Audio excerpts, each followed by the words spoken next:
I'm doing some brook fishing. I've just arrived. It's very quiet where I am.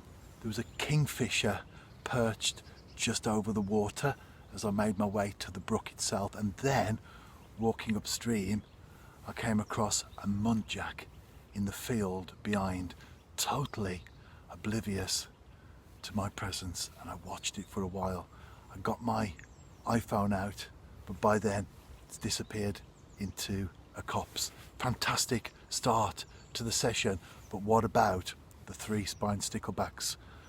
I'm going to put my rod together, put a maggot on, drop the bait in the water and find out. It's very slow, but I've just caught my first one. I'm not going to weigh it, but I reckon that's about 0.4 grams. It's very quiet indeed.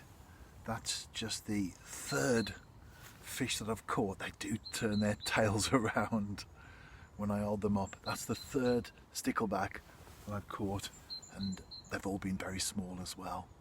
If you're watching this on YouTube as opposed to the embedded version on my website, I do go through the tackle used. It's the mini rod and reel. I've got 4-pound line there, but I've got loop to loop 1 pound 6 ounce, and then I've got a small shot size 6 and a size 16 hook. And the reason I go for a 16 as opposed to an 18, which I used to fish with, is that some of the fish were actually taking the hook just a little bit too far into the mouths. I needed a disgorger.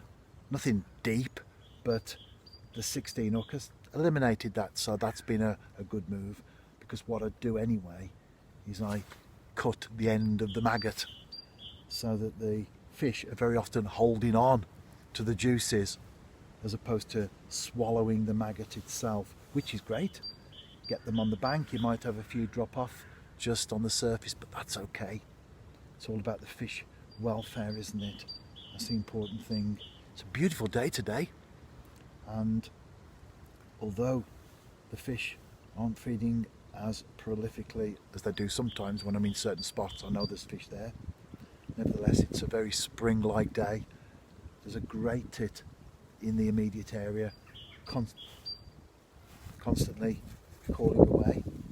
As I left home, got a robin gathering up nesting materials as well. Lovely to see.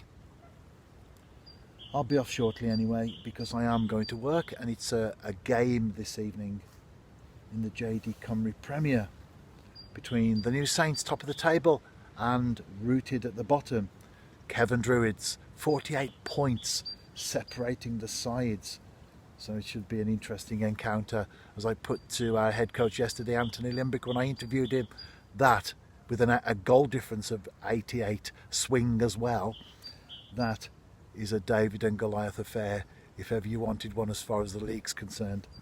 Let's hope though, from the New Saints perspective, that on this occasion Goliath comes through.